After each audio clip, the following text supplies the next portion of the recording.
Faro en la noche.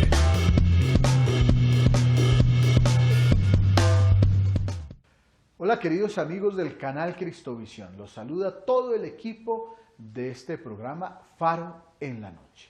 Hoy vamos a conversar con la hermana Daniela Canavina. Ella es la directora general, la secretaria general de la CLARC. La CLARC, bueno, vamos a saber qué es, pero es la Conferencia de Religiosos de América Latina y del Caribe. Hermana Daniela, muchas gracias por estar con nosotros. Bueno, muchísimas gracias por la invitación. Por el airecito ya se dieron cuenta que era argentina, ¿no? Por el tonito es argentino, ¿ah? O sea, poco tiempo aquí en Bogotá. Y más o menos 7 meses. Soy nacida en la ciudad de Rosario, relativamente cerca de Buenos Aires para que se ubiquen. Y estoy aquí al servicio de la Secretaría, ¿sí? De la Confederación Latinoamericana y Caribeña de Religiosos. Así se llama, Confederación. Latinoamericana y Caribeña de Religiosas y Religiosos, claro. ¿Y esa elección cómo se hace? Trienalmente hay una asamblea general donde se da el recambio de las autoridades. O sea, la presidencia de CLARC está conformada por una presidenta, 4 vicepresidentes y la secretaria general que forma parte también del equipo de animación. Y en esa asamblea participan los presidentes de cada una de las conferencias de Latinoamérica y el Caribe. Estamos hablando de 22 conferencias en total. Y bueno, y allí van viendo quién puede prestar el servicio. Y en este caso pasó que yo no estaba en la asamblea y bueno, igual estaba en aviso de participar de una terna, pero uno siempre generalmente suele ver un poquito lejos estas posibilidades y me llamaron por teléfono para confirmar mi servicio y bueno, fue un gusto. Y allí a ordenar algunas cosas, eso fue en agosto del año pasado, en noviembre vine todo el mes para poder hacer un recambio del servicio con la anterior secretaria, la hermana Luz Marina Valencia, de la Compañía de Santa Teresa, y luego volví un poco a estar con la familia, con mis hermanas. Yo pertenezco a la Congregación de Hermanas Capuchinas de Madre Rubato, de la Orden Franciscana. Que no tenemos congregación aquí en Bogotá, ese es un tema también interesante. Ah, de pronto puede que se geste. Tal cual. No sé, pero al menos lo bueno que estoy haciendo también una experiencia intercongregacional porque estoy viviendo con las hermanas dominicas de Santa Catalina de Sena. Ah, claro. Sí. Claro, y eso también, bueno, usted acostumbrado a vivir con su comunidad. Claro. Y salir, esto es no solo un cambio de servicio a América Latina, sino también de su propio carisma y de su propia vida de religiosa. Salir del país, yo igual venía viviendo... estuve 8 años viviendo en Uruguay en el servicio que tenía en la congregación. Después pasé a Argentina, estuve muy poquito y ya para Bogotá. Entonces salir del país, estar con otras hermanas, todo un desafío y lo estoy viviendo sinceramente con mucho agradecimiento a Dios, a la misma vida religiosa que me encomienda este servicio y no puedo decir que no estoy feliz, contenta y lo digo con todas las letras y con toda mi energía porque estoy muy bien, muy bien. Bueno, hace poco los obispos de Argentina estuvieron en visita al Límina del Papa y le dijeron, Tal bueno, cual. ya es hora de que visite Argentina. ¿Qué pasa? Esa es como la pregunta del millón que siempre se le hace al Papa a los argentinos. ¿Y cuándo va a ir a Argentina? Entonces le pregunto a una argentina, ¿por qué el Papa no ha ido a Argentina? Y ahí hay como mucha cosita dando vuelta, ¿no? Ajá. Yo pienso que, más que pensar... he leído como que, a ver, ya él le dio suficiente a la Argentina, entonces ahora se debe ya a todo un universo, ¿no? Eso por un lado. Por otro, creo que, bueno, Argentina siempre está con sus problemáticas políticas, de gobierno, y me parece que también su intención no es mezclarse con algunas líneas que suponen que él es adherente a determinada línea. Y me parece bien, es como una manera de estar a distancia y no quedar como pegado a ciertas apreciaciones, ¿no? Que hay muchas dando vuelta, por cierto. Pero los argentinos aprecian, o sea, recuerdan al Papa, lo tienen presente, porque pues es el primer Papa latinoamericano. Sí, lo tiene muy presente. Y la verdad que desde que él asumió el papado ha causado mucha emoción al pueblo. Igual el argentino está catalogado como bastante agrandadito, ¿no? O arrogante. Entonces, de golpe, tener un papa argentino también significó algo muy hermoso. Y es como que uno va con eso a todos lados, ¿no? Yo soy argentina, el papa es argentino. pero está muy contento el pueblo. Igual, insisto, hay sectores o personas que, bueno, a veces adhieren más, menos, pero eso pasa en todos lados. Así que no creo que haya que detenerse en eso en sí. Y bien, felices y contentos de que él esté también asumiendo este nuevo modo de ser iglesia del cual tanto estamos soñando y que le esté poniendo palabras y toda su persona para que los cambios acontezcan, por cierto. Hablar de la Clark es hablar de la presencia de la vida religiosa masculina y femenina en América Latina y el Caribe. Sí, tal cual. Que es importante, o sea, históricamente desde los nacimientos, digamos, el encuentro, sí. El primer encuentro de la fe que tuvimos fue gracias a los religiosos. ¿Cómo es ese panorama de la vida religiosa en América Latina y el Caribe? Estamos celebrando este año 60 años de Clark. Yo creo que eso ya es una nota muy importante a destacar. Y 60 años de animación de la vida consagrada, religiosa, masculina, femenina, presente en los 22 países que conforman nuestro continente. Y sinceramente es una vida religiosa en este momento que estamos notando como con mucho deseo justamente de caminar, de abrir nuevas puertas, de trazar horizontes, de adherir a un nuevo estilo de ser iglesia, de ahí viene lo que recién decía sobre Francisco. Y es una vida religiosa, bueno, que está en su lucha cotidiana, ¿no? Porque sabemos la realidad hoy vocacional, la realidad de todas las congregaciones, que algunas pueden decir, bueno, nosotras estamos bien, no coincidimos con esto que yo estoy diciendo, pero en realidad estamos tratando de animarnos y volver al centro, es decir, no importa hoy el número, sino quiénes somos, ¿no? Nuestra realidad más sustancial, nuestro ser religioso, que es al servicio justamente de todo el pueblo latinoamericano, donde estamos insertos, ¿no? Hay una vida religiosa hermosa. A mí ahora que me toca viajar y visitar algunas realidades, yo digo, Dios mío, qué maravilla, ¿no? Los lugares donde estamos, lo que estamos haciendo, el compromiso que vamos asumiendo. Hay cosas que se desconocen justamente y eso es lo que hace que a veces asomen otras realidades que no son signos de vida, ¿no? En el hoy de nuestra iglesia. En la barriada, en el pueblo, en la selva y también en la ciudad, sí. Siempre la gente se identifica. Aquí en Colombia le decimos la monjita, la hermanita, sí, la hermanita. El padrecito, el fraile. Tal cual. Eso es algo muy, muy propio de la vida misionera de América Latina, esa cercanía y ese deseo de configurarse con lo común, con lo ordinario de la vida. Yo creo que sí, así nace la vida religiosa y a eso tenemos que volver si es que nos hemos perdido en el camino. Es para estar en medio ¿no? En medio del pueblo, con la gente y especialmente con aquellos que más necesitan y requieren de nuestra presencia, no por presencia mesiánica, salvadora, sino por una presencia de caminar al lado porque el anuncio es eso, de mostrarnos mutuamente dónde está hoy Dios presente en nuestra realidad, en nuestra historia, en lo cotidiano, y poder gustar de esa presencia, ¿no? Que no sea un Dios allá, no sé, alejado, en donde no lo podemos ver ni tocar, sino que la realidad nos indique por dónde pasa hoy este Dios encarnado, ¿no? En la persona de Jesús y de las realidades más sufrientes. Y allí está la vida religiosa. Y creo que estamos haciendo esa vuelta, ese volver a la centralidad evangélica, ¿no? De los primeros que han iniciado todo este camino, ¿no? Que son los compañeros de Jesús y la vida religiosa naciente, por cierto. ¿Cómo se logra en la vida religiosa tener esa sana tensión entre el Evangelio y el fundador?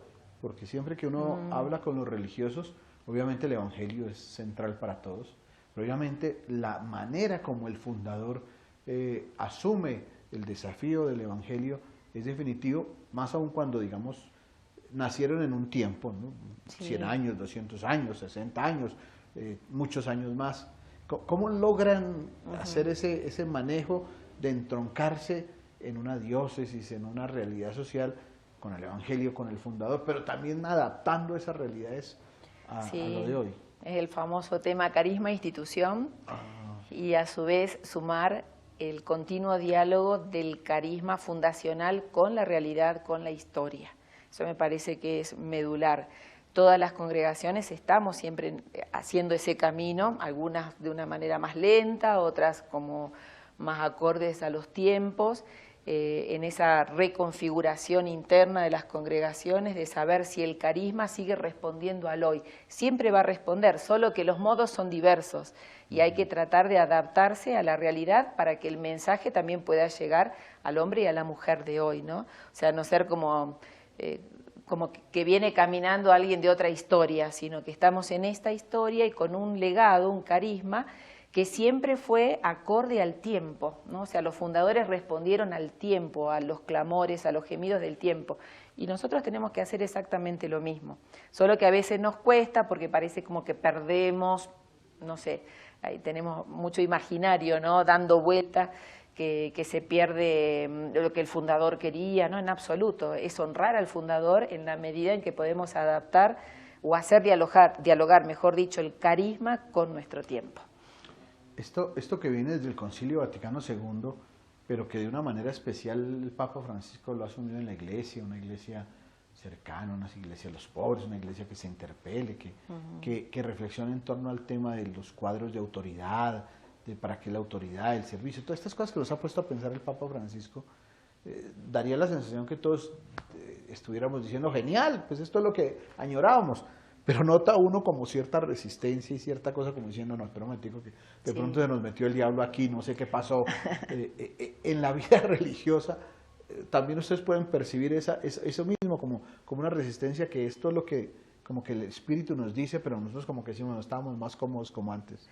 Los miedos siempre habitan y hay grupos que son resistentes, por cierto. Yo, mi misma congregación, a lo mejor hay hermanas que están más desafiadas por la realidad y por todo lo que esto programático que Francisco está regalando a la vida de la iglesia, toda esta mirada programática, por dónde ir, por dónde caminar. Y hay otras personas que se muestran como más temerosas a los cambios, justamente porque los cambios nos ponen desde el lugar de lo inseguro. Entonces es mejor estar siempre con lo que ya veníamos haciendo, porque eso no nos desestabiliza. Y justamente la centralidad evangélica significa todos los días estar como moviéndonos internamente, ¿no? ¿Qué es lo que nos está pidiendo Dios en este momento histórico? Y me parece que sí, que hay sectores de resistencia y hay otros que gracias a Dios no, y están pujando a mayor vida. Y hacia eso hay que sumarse, ¿no? Y animarnos internamente en la vida de nuestras congregaciones a no tener miedo, a dejarnos desafiar. Hoy en la vida religiosa se habla mucho de los ese prefijo re acompaña nuestra vida, reestructuración, resignificación. Hace años se hablaba de refundación porque necesitamos esa vuelta, ¿no? Y esa vuelta solo la da en la medida en que tengamos el Evangelio como norma de vida. Y no nos aferremos a otras palabras que a veces nos hacen más que alejarnos del Evangelio. Estamos en Faro en la Noche. Estos mensajes son importantes, ya volvemos. Yo creo que, bueno, voy a utilizar una palabra que no sé si por ahí está muy ya usada, que es como devolver el empoderamiento a la mujer, o sea, que la mujer sienta que su palabra vale, que su trabajo también es correspondido, porque a veces la mujer está como en un lugar de costadito, ¿no? De costeleta, como se dice, o sea que para los servicios inferiores. Ya regresamos con Faro en la Noche.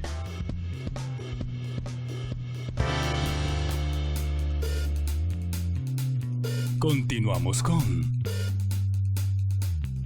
Faro en la Noche. Hermana Daniela, al hablar de la Clark y al hablar de la vida religiosa, pues de una u otra manera también toda esta reflexión de la iglesia que se ha iniciado que es desde el Evangelio, esto no es un invento de hace 50 años, brota del Evangelio, nos pone unos desafíos y uno es pensar en el papel de la mujer en la iglesia, no solo de la religiosa, sino de la mujer.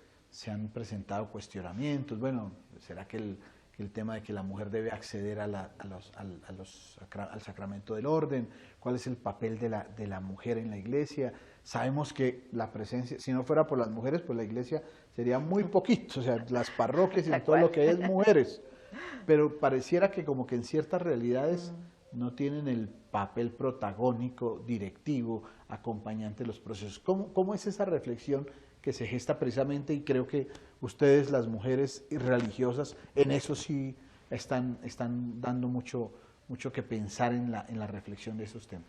Sí, en el horizonte inspirador de la CLAR, que es hacia donde se acompañan los procesos de animación en este trienio, se marca también con fuerza como devolver el protagonismo a la mujer o su lugar, el lugar que debe tener la mujer, que es el que está teniendo, es el que está teniendo en la iglesia, pero como que tiene que ser más visibilizado, ¿no?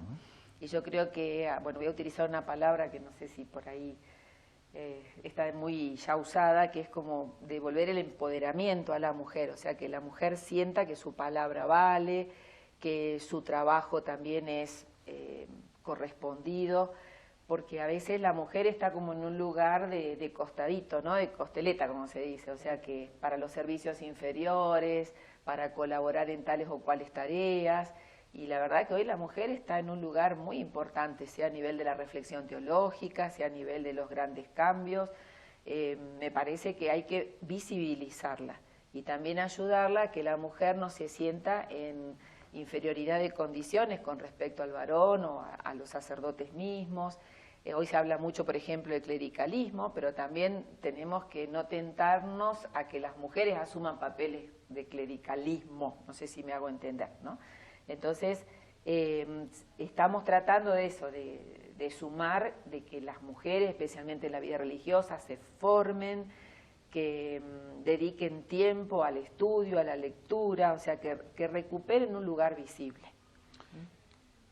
Cuesta todavía en una sociedad como la de América Latina y el Caribe, una sociedad machista, sí, que la parte de los clérigos, de las realidades que acompañan en el servicio de la presidencia, de las comunidades, le abran esos espacios, le reconozcan a la mujer como de verdad no un agente más inferior, o sea, persona que necesitamos, pero que no para que mande, sino para que haga cositas. Claro. Cuesta eso, o sea, hay resistencia todavía en estas realidades como nosotros los clérigos, los obispos. Sí, todavía existe eso. Pero, a ver, yo soy Daniela, yo estoy convencida de que también depende cómo uno se para y se ubica frente a, ¿no? Es decir, si yo me paro desde el lugar, disculpe cómo lo voy a decir, ¿no? Sí, padrecito, usted diga, usted mande, y me muevo así con ese temor, y bueno, yo misma estoy provocando que eso acontezca. Si yo me paro desde otro lugar, por eso es importante la formación, la preparación, para poder dialogar también a un mismo nivel, ¿no? Me parece que es importante cómo uno se pare y cómo ubique también a las personas, porque realmente en nuestra iglesia hay mucho machismo, clericalismo, y bueno, creo que somos nosotras las que también debemos poner como un cierto freno y aprender a ubicarnos mutuamente, qué le corresponde a uno y qué le corresponde a otro.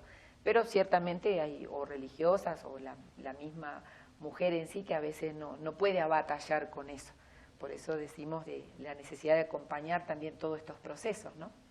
Usted nos decía que sí tenemos ahora muchas mujeres que son doctoras en teología, o sea, que estudian el tema sí, muy juicioso, que pueden tener una gran capacidad para asumir cargos en las realidades de las diócesis. Cada día se abren más espacios, sí, hasta en el mismo manejo administrativo, en las mismas cosas jurídicas. Conozco diócesis donde hay mujeres que son las ecónomas, sí, las que manejan todo el tema económico. ¿Sí se propicia en las comunidades religiosas hoy ese estilo de formación? Sí y no. Hay congregaciones que sí propician mucho que sus religiosas se formen, y hay otras, lo puedo decir porque han venido a preguntarme cómo hacer para poder seguir avanzando, por ejemplo, en estudios teológicos o en carreras profesionales de servicio también en las distintas pastorales donde uno se encuentra, porque tampoco todo pasa por lo teológico, ¿no? Yo puedo ser una excelente trabajadora social y prestar un servicio en la pastoral también de reivindicación, de devolver la dignidad, de ayuda a las personas más vulneradas. Y después, por otro lado, hay otras congregaciones que apuestan mucho por sus religiosas, porque estudian, y son gente muy formada. La verdad que da gusto, ¿no? Nosotros en la misma CLAR tenemos lo que se llama ETAP como sigla, que es el equipo de teólogos de asesoría de la presidencia, a muchas mujeres que la verdad que es un lujo tenerlas, por cómo llevan sus discursos reflexivos, por cómo esa reflexión la aterrizan en la realidad concreta y cómo van iluminando justamente todo el recorrido de la presidencia para un mejor servicio. Puede pensar algunas comunidades religiosas masculinas y femeninas. Les damos educación, les enseñamos a que sean administradores de empresa, que sean no sé qué, y se salen y se retiran. Eso de fenómeno de deserción, ¿cómo está en América Latina hoy? Y hay un fenómeno grande de deserción, sí, pero yo no, a ver, para mí sería muy mezquino pensar, después que le dimos todo a esta hermana, se fue. Gracias a Dios que le dimos todo y que se va formada, y que se va para hacer el bien, y que se va para seguir trabajando desde otro lugar, porque en este lugar no encontró las puertas abiertas necesarias para poder fluir y hacer fluir lo mejor de sí, o porque, bueno, qué sé yo, los caminos de la vida. Yo en eso a veces no me pongo mucho a abrir juicios porque no sé qué pasa por el corazón de la persona. Sí sé que a veces hay una vida religiosa todavía como muy clausurada, muy cerrada, y que a veces no permite que estas nuevas generaciones se encuentren en el lugar adecuado para desarrollar sus mejores potencialidades. Los jóvenes y las jóvenes que se les propone el ideal de la vida religiosa, Sí. hoy en día, ¿cómo los ve ustedes? O sea, ¿la vida religiosa es capaz de proponerles de manera audaz? ¿O todavía qué hay que hacer para que haya ese feeling con los jóvenes que consideren poder entregar su vida en una vida de este tipo? ¿Cómo ve usted esto? En esta semana, justo en diálogo con una persona, un teólogo, Rafael Luciani, que estaba aquí en el CEVITEPAL, él justo decía que a veces nos distanciamos mucho de la realidad. ¿En qué sentido?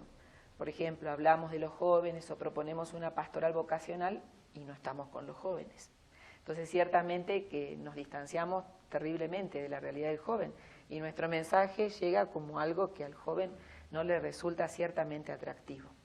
Entonces, a mí me parece que tenemos que devolvernos también el lugar de estar caminando aprendiendo de sus códigos, de su modo de, para poder hacer una propuesta, pero adecuada también a la realidad de los jóvenes. Eso por un lado. Y por otro, hay muchas congregaciones que en este momento no están teniendo las vocaciones que tenían antes, y no hay que asustarse porque los tiempos han cambiado y porque quizás hoy es el tiempo de lo pequeño, de volver a esa semilla germinal, ¿no? Que también da muchísimo fruto, porque la vida religiosa, perdón si distraigo un poco el tema, ¿no? Nos hemos parado sobre nuestras grandes potencialidades, ¿no? Éramos las hermanas y damos los nombres de nuestras congregaciones y ya parece que que eran muchísimas. Qué equipazo de hermanas, y ahora a lo mejor somos las hermanas y estas acotadas al servicio de... Pero no se trata de números, sino de la intensidad de nuestra entrega. Y eso también es volver al Evangelio, por cierto. Y yo creo que los jóvenes están queriendo ver eso, nuestro compromiso fuerte y profundo con la realidad. Esta realidad que interpela a América Latina es bastante extraña, muy compleja, tiene una cantidad de cosas políticas, sociales bien difíciles, ¿no? El tema de los gobiernos de izquierda, de derecha, de dictaduras, la violación de los derechos humanos, todo esto que atraviesa toda América Latina y el Caribe, del narcotráfico, de la corrupción, todo esto interpela hoy también el quehacer de ustedes. Sí, lo interpela y está expresado en el horizonte inspirador, que me gustaría, aunque sea mostrar la tapa, que es el horizonte que se le regala a toda la vida religiosa y que es fruto de la construcción justamente de los hermanos de la presidencia, del Este es como la carta maestra de este, exacto, de de este estos años, trienio, de ese trienio. ¿sí? Que tiene como ícono inspirador el texto de las bodas de Caná. Y por eso el lema es hagan todo lo que él diga, ya es la hora. Y sus páginas nos van llevando dónde tenemos que estar hoy. Entonces luego desde el método teológico de Latinoamérica, ¿no? Del ver, juzgar y actuar, ciertamente nos pone en sintonía con todo esto que usted recién expresaba.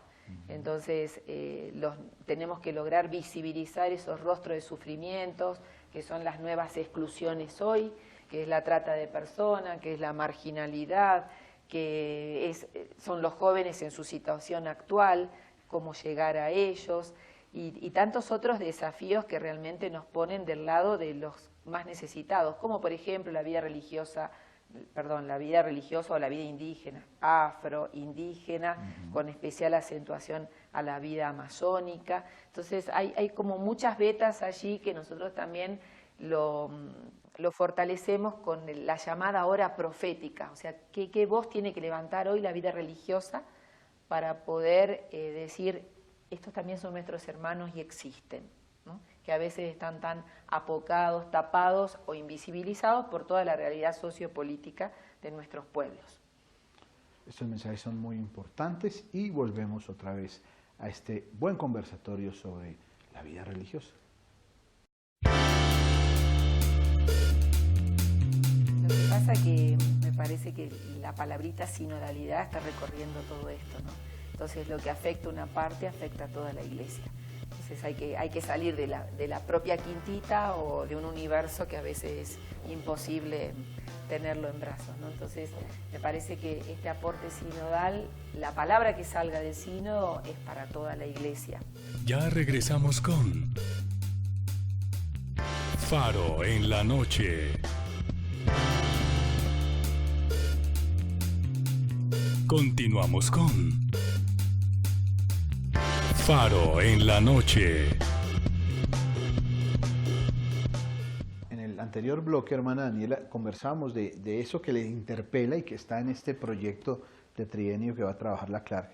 Pero uno diría, ¿puede suceder que los proyectos, digamos, de la vida religiosa, comunidades religiosas, vayan como lejitos de los proyectos de las diócesis? O sea, que como que la diócesis tiene una mirada sobre un proyecto de evangelización panorámico y muchas veces como muy teórico en relación a como que estas cosas que son realidades concretas, digamos, del religioso, que dices que tengo que trabajar con los migrantes, que tengo que trabajar con los pobres, con los niños, como que hay como una profunda, se ven, se entienden, hay relaciones diplomáticas, pero ¿cómo logra integrarse bueno, eso? uno de los objetivos grandes de la CLAR justamente es trabajar en comunión con la Madre Iglesia, ¿no?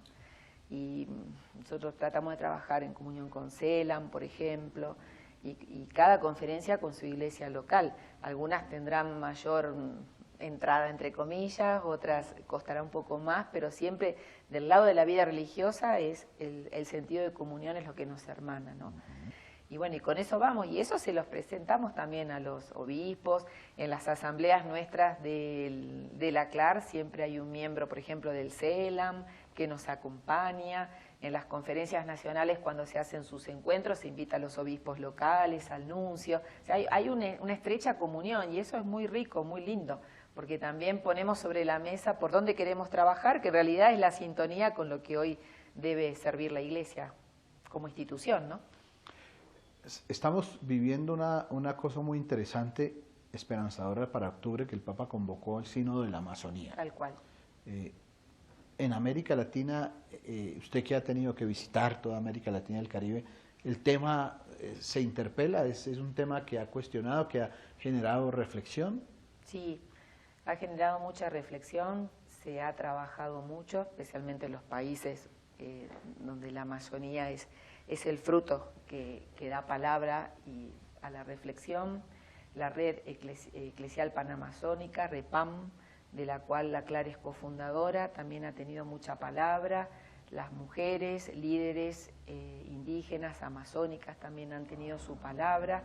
Nuestra hermana que está en la presidencia de la CLAR ha participado de las reuniones en preparación en Roma, justamente de preparación al sínodo, en la elaboración del instrumento de trabajo, va a estar presente en el sínodo, o sea que hay mucha propuesta y hay mucha presencia de la vida religiosa allí. Especialmente también lo quisiera decir porque me honra de las hermanas lauritas, que están ellas específicamente trabajando con los indígenas amazónicos. Me parece que estamos en un buen camino y que puede ser un sínodo que abra muchas puertas. Algunas expresiones de crítica frente a este sínodo de la Amazonía dice, bueno, pero esto no es algo que le preocupe a toda la iglesia, sino solo a un pedazo. Por eso los sínodos tienen que ser mucho más abiertos. Esto no debería ser un sínodo, sino una reflexión un poco más ahí regional. Sin embargo, el Papa quiso que fuera una cosa que se visibilizara. ¿Qué se espera de esto y por qué se debe ver como algo que afecta a todos? Lo que pasa que me parece que la palabrita sinodalidad está recorriendo todo esto, ¿no? Entonces lo que afecta a una parte afecta a toda la iglesia. Entonces hay que salir de la propia quintita o de un universo que a veces es imposible tenerlo en brazos, ¿no? Entonces me parece que este aporte sinodal, la palabra que salga del sínodo es para toda la iglesia, porque justamente nos va a ayudar a ponerlos del lado de lo que da vida a toda la humanidad, ¿no? Que es este pulmón amazónico, que le da vida a toda la humanidad. Y he leído que hay resistencias, pero me parece que fue muy ingenioso también lo de Francisco, porque a veces nos cuestionamos, ¿y por qué Francisco no hace el sínodo acá? No sé, en alguna población amazónica. Sin embargo, lo quiso hacer en Roma. Y cuando uno hace la lectura al revés dice, qué interesante, porque justamente le da esa calidez de universal al sínodo, o sea, nos compete a todos. Y entonces me parece que puede dar mucha palabra, no tanto en esa discusión de los ministerios, si la mujer tiene, si va a ser diaconisa, si no va a ser, que las órdenes, sino en cuanto a defensa de algo que nos compete a toda la humanidad. Francisco ha insistido mucho en el tema de la sinodalidad. ¿Cómo recorrer ese camino? Porque no solo es sinodalidad a nivel universal, sino sinodalidad a nivel de las iglesias particulares.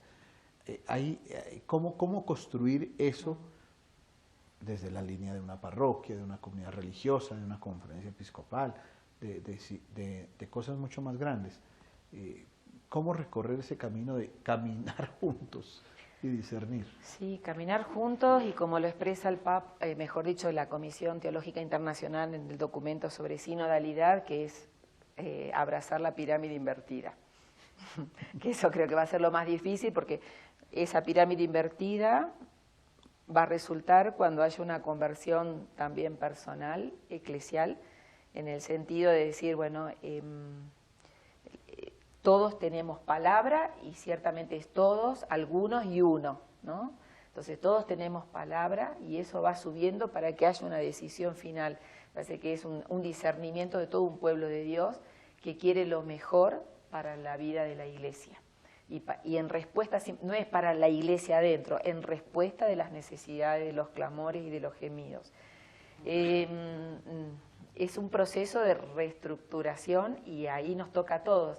Yo cuando estaba leyendo este documento de la Comisión Teológica decía, wow, también acá la vida religiosa tiene mucho, ¿no?, que cambiar, que revertir, porque a veces sus estructuras también de gobierno no tienen nada que ver con la pirámide invertida, ¿no? Entonces lo que pasa a la iglesia institución le pasa también a la vida religiosa. Entonces creo que es una conversión continua y tenemos que ayudarnos mucho, y para esto hay que formarse, hay que leer, hay que discutir, hay que dialogar y, bueno, y creer que es posible, porque venimos de años con otra modalidad, mejor dicho, ¿no? Entonces estos cambios, que vuelvo a repetir, no estamos inaugurando nada nuevo, sino que estamos recuperando el Evangelio, nos vienen a decir justamente que es posible. Usted dice una cosa que es retadora, ¿no? Bueno, está claro, la sinodalidad, la pirámide invertida, el revisar todo lo que gira en torno a la concepción de poder y de gobierno.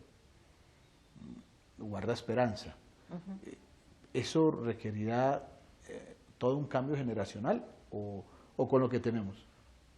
Y todos los cambios suman años. Supongo que bueno, que se irá dando paulatinamente en el tiempo, pero tampoco hay que esperar que empecemos todos. Yo creo que cada iglesia local, cada congregación religiosa, si empieza a ver por dónde se puede generar este cambio, estos procesos sinodales, yo creo que paulatinamente se va a poder hacer algo. Y siempre está el respaldo de lo que nos está indicando en este caso nuestro Papa Francisco, ¿no? ¿Conoce usted experiencias así como que hayan tomado en serio este tema, ya que visita América Latina, el Caribe? ¿Hay algunas experiencias que usted dice, qué interesante esto que están haciendo aquí sobre esto? Siempre me gozo cuando veo algunas congregaciones religiosas que están haciendo este tipo de experiencia. Y yo digo, la pregunta que me hago, ¿por qué ellas pueden y nosotras no? ¿O por qué ellos pueden y otros no? Entonces creo que si alguna congregación está pudiendo generar procesos así más sinodales, de pensarse, yo digo, si ya una entidad lo puede hacer, podrán hacerlo otras. Hay que animarse, porque insisto, lo nuevo asusta y mucho. Entonces prefiero quedarme acá sentadita en lo seguro. Ahora, si usted me hace caminar por la cornisa y ya lo voy a pensar 2 veces, pero a lo mejor ese caminar por la cornisa sea salvador de otras muchas cosas, ¿no? Entonces me parece que hay que romper con esas estructuras que nos acompañan de tiempo, y no estoy en contra de la estructura en absoluto, porque la necesitamos, pero pensarla desde otra categoría, desde otro lugar. No sé, yo conozco, por ejemplo, hay congregaciones de hermanas de ahí de Argentina, que bueno, que están pensándose en estructuras de gobierno realmente muy diferentes a como estamos acostumbradas.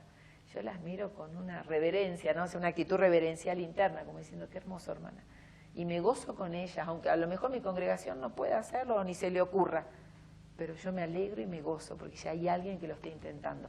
Y eso es camino de vida nueva, de vino nuevo, como decimos en el Horizonte Inspirador. Este mundo que es bien plural, ¿no? Ya el tema no estamos en un mundo cristiano, sí.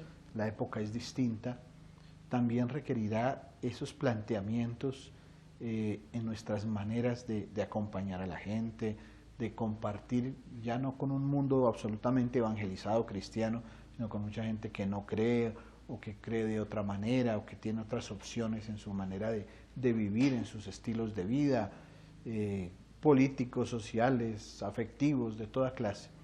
Eso también impone un reto al cristiano hoy en día, es decir, no somos la mayoría, aunque vayamos muchos a misa en América Latina, no somos la mayoría, o cómo cambiar ese paradigma también, que es un paradigma como de poder, ¿no? Tenemos que ser muchos para que al ser muchos mandemos en una realidad hoy que es diferente. ¿Cómo repensar eso desde estas líneas que ustedes están reflexionando? No es fácil contestar, pero insisto, no está en los números, sino en la intensidad de lo que vamos realizando y en el caminar codo a codo. Me parece que eso es esencial.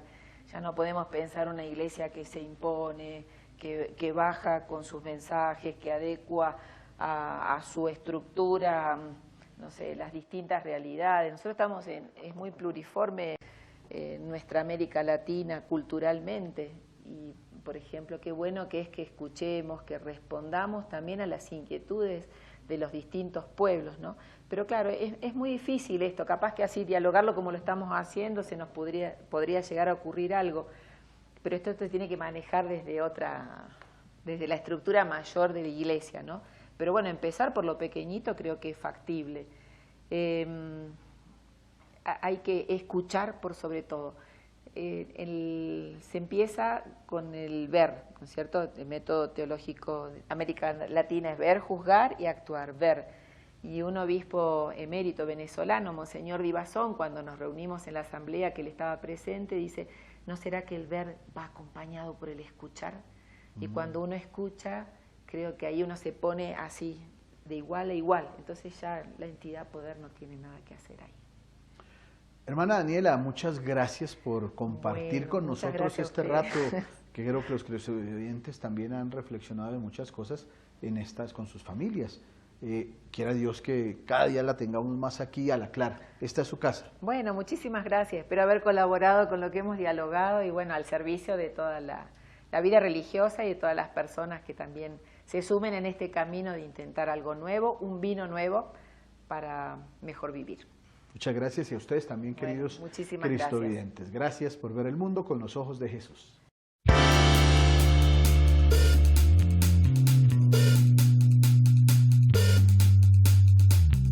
Faro en la noche.